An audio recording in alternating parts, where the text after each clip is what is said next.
Syempre ako kay mga bossing. Saan ba tayo? Alam na bagong gising ba? Oo. Nandito ako sa gilid ng ang tawag dito. sa bangin eh, no? Nakatakot. Anyway, good morning sa atin mga bossing.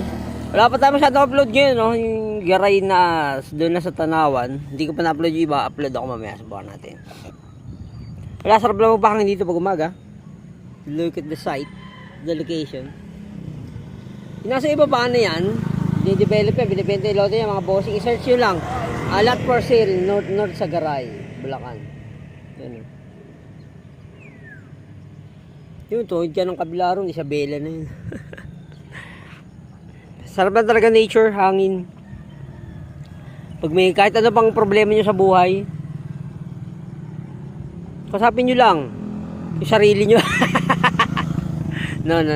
Masarap lang talagang sumulyap-sulyap at tumanaw-tanaw sa mga paligid-ligid. Hindi dumadaan ka lang. Kasapin nyo lang minsan. Kamusta po kayo?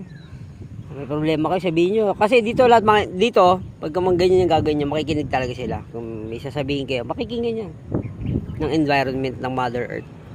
Bakit ba Mother Earth? Hindi, pwede Father Earth. Ayan. Kapakinggan niya ng kalikasan. Mga may ilalabas mo. At sasabihin nila yung sagot in proper time. Kaya huwag kayo magmadali mga bossing. Ha? Tapos hindi ko pala napindot yung record. Kaya na ba ako daldal dito. Ayan, putula tubig nyo. Ayan. Si Mangko nandun eh. No? Saan na sa gilid? Kala nyo tatakot sa bangin. Mga tatalon ako sa gilid. Pero doon, ayoko doon, masakit lang, hindi ka mamatay doon. Well, sabi ko nga mga bossing, yan lang. Kahit ano pa yan, daanan nyo lang, lilipas din yan. Huwag nyo iintuan.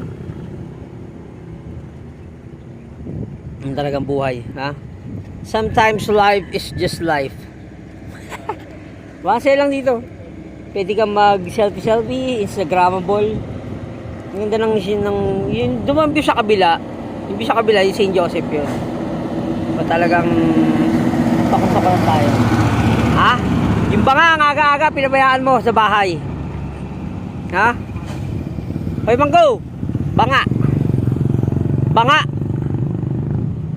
Slow nito. Slow! Banga! Banga! Tangin mo kang nakatiyong, di mo kausap. Di mo, oh. Joke lang yung mga bossing. Banga!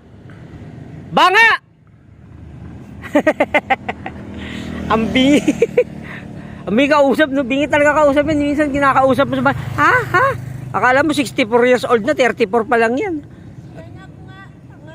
Ako pa yung tanga, di ba?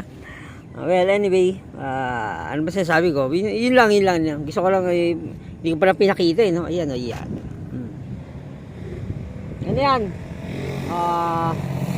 Hanggat bam lang mga tamtam doon sa mga hindi pa masyadong tao na yung mga puno-puno eh. Ay, mga bundok-bundok. Diyan yung banda yung mga nakalagay yung mga dam. Hanggat dam, Ipo dam, damdam, damdamin. Andiyan lahat yun mga bossing. Pag gagawin natin, let's start our Sunday blessed everyone. Let's rock and roll.